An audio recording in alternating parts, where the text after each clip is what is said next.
प्राचीन समय की बात है। कालिदास अपने जीवन के शुरुआती दौर में एक महामूर्ख व्यक्ति हुआ करते थे। बनारस के राजा की एक बेटी थी जिसका नाम विद्योत्मा था। वह अति सुंदरी एवं विद्वान थी। विद्योत्मा ने अपने समकालीन विद्वानों को कई बार शास्त्रार्थ में हराया था। यह सभी विद्वान इसी कारण से विद्योत्मा से जलते थे। बनारस के राजा को अपनी पुत्री, जो अब विवाह योग्य थी, के विवाह की चिंता हो रही थी। राजा विद्योत्मा के जैसा ही विद्वान व्यक्ति से ही अपनी पुत्री का विवाह करना चाहते थे। इसको पूरा करने के लिए राजा ने अपने राज्य में घोषणा करवा दी कि जो व्यक्ति शास्त्रार्थ में विद्योत्मा को हराएगा, विद्योत्मा का विवाह उसी व्यक्ति के साथ किया जाएगा। इधर विद्योत्मा से शास्त्रार्थ में बार बार परास्त हुए विद्वान कुंठित बैठे थे। इन विद्वानों ने विद्योत्मा का विवाह महामूर्ख से करवाने का निश्चय किया और महामूर्ख व्यक्ति को खोजने के लिए निकल पड़े। जा ही रहे थे कि रास्ते में देखा कि एक व्यक्ति पेड़ की जिस डाल में बैठा है उसी को काट रहा है। विद्वानों ने इस व्यक्ति से ही विद्योत्मा का विवाह कराने की ठान ली। विद्वानों ने महामूर्ख कालिदास को अच्छा भोजन तथा कपड़े और राजकुमारी से विवाह कराने की बात की तथा एक शर्त रखी कि वहाँ पर जाकर कालिदास कुछ नहीं बोलेंगे, बल्कि अपने जवाब सिर्फ संकेतों में ही देंगे।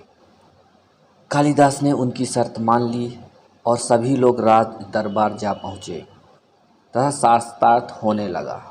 विद्योत्मा ने एक उंगली उठाई तो कालिदास ने विद्योत्मा के एक उंगली का मतलब एक आँख फोड़ना समझ लिया और कालिदास ने दो उंगली उठाते हुए मन में ही सोचा, मैं तुम्हारी दोनों आँख फोड़ दूंगा। विद्वानों ने इसका मतलब निकाला कि विद्योत्मा ने कहा परमात्मा एक है और कालिदास ने उसका जवाब दिया, इस सृष्टि में आत्मा और परमात्मा दोनों सत्य हैं।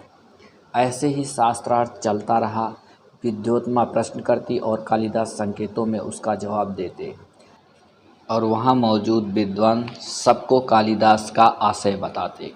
अंततः विद्योत्मा अपनी हार मान लेती हैं और कालिदास से विवाह के लिए तैयार हो जाती। विवाह के बाद विद्योत्मा को पता चलता है कि उसका पति, जिसके साथ उसका विवाह हुआ है, वह एक महामूर्ख व्यक्ति है। विद्योत्मा ने कालिदास का अपमान करते हुए वहाँ से जाने के लिए कहा और बोली कि मेरा पति एक विद्वान पंडित ही हो सकता है।